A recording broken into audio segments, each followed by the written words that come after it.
اہل بیت کے بارے میں ایک اور آیت نازل فرمائی ہے جس کو آیت مباہلہ کہا جاتا ہے۔ یہ پہلے یہ سمجھ لیں، مباہلہ یہ مناظرے کی طرح ہوتا ہے، لیکن مناظرے میں چونکہ مکالمہ ہوتا ہے، زبان سے باتیں ہوتی ہے۔ مباہلہ میں جب حق اور باطل کی جنگ ہوتی ہے تو اس میں بندہ اپنے آپ کو پیش کر کے کہتا ہے کہ یا اللہ، اگر میں حق پر ہوں تو مجھے بری فرما اور مجھے زندگی عطا فرما، اگر میں ناحق پر ہوں تو مجھ پر اپنی لعنت فرما اور مجھے ہلاک و برباد فرما۔ لیکن یہ آیت مباہلہ، اس کا شان نزول کیا تھا؟ نجران کے عیسائی حضور اکرم صلی اللہ علیہ وسلم کے پاس آئے کہ ہم حق پر ہیں۔ اللہ کے رسول صلی اللہ علیہ وسلم نے انہیں حق کی دعوت دی۔ انہوں نے کہا کہ آ جائیں، مباہلہ کرتے ہیں۔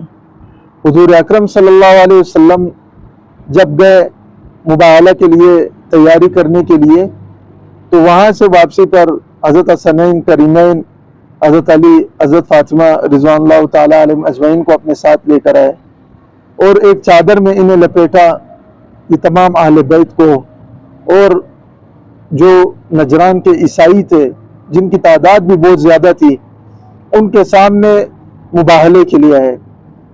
انہوں نے جب دیکھا کہ اتنی اکثریت کے باوجود حضور اکرم صلی اللہ علیہ وسلم اپنے تمام اہل بیت کو اپنے ساتھ لے کر آئے ہیں، تو انہیں اسی چیز کی وجہ سے انہوں نے حق کو جان لیا اور مباہلے کا ارادہ ترک کر دیا۔ اب یہاں پر ایک چیز سوچنے کی ہے کہ اللہ کے رسول صلی اللہ علیہ وسلم اتنے اہم موقع پر اپنے جگر کے ان ٹکڑوں کو اپنے ساتھ لے کر آئے۔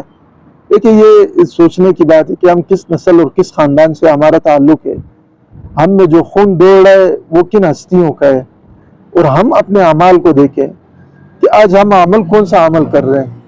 عمل کو وہ تو ٹھیک ہے، وہ تو انسان کا ذاتی مسئلہ ہے، کیا ہم نے اپنے نسل اور اپنے جو اللہ نے ہمیں ایک زیادہ، یعنی انسانوں سے زیادہ جو ایک چیز اللہ نے ہمیں عطا کی ہے، کیا ہم نے اس کی قدر کی ہے کہ ان ہستیوں کا خون ہمارے خون میں چل رہا ہے اور مباہلے کے لیے پیش ہو رہے ہیں۔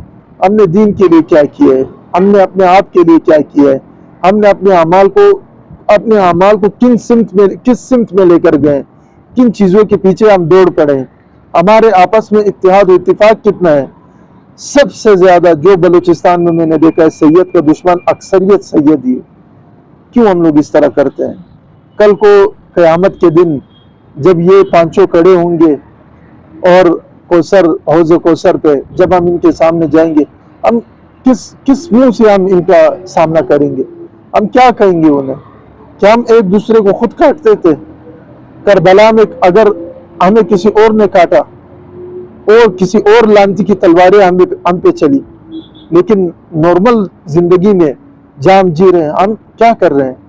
لہٰذا ہمیں چاہیے کہ ہم اپنے اندر یہ شعور پیدا کریں، ہم اپنے آپ کو پہچانیں، ہم اپنے آپ کی قدر خود کریں، اپنے سادات کی قدر کریں، ہر انسان کی قدر کریں، جو چیزیں ہم پر لازم ہیں ان کو کریں۔ اللہ عمل کی توفیق عطا فرمائے۔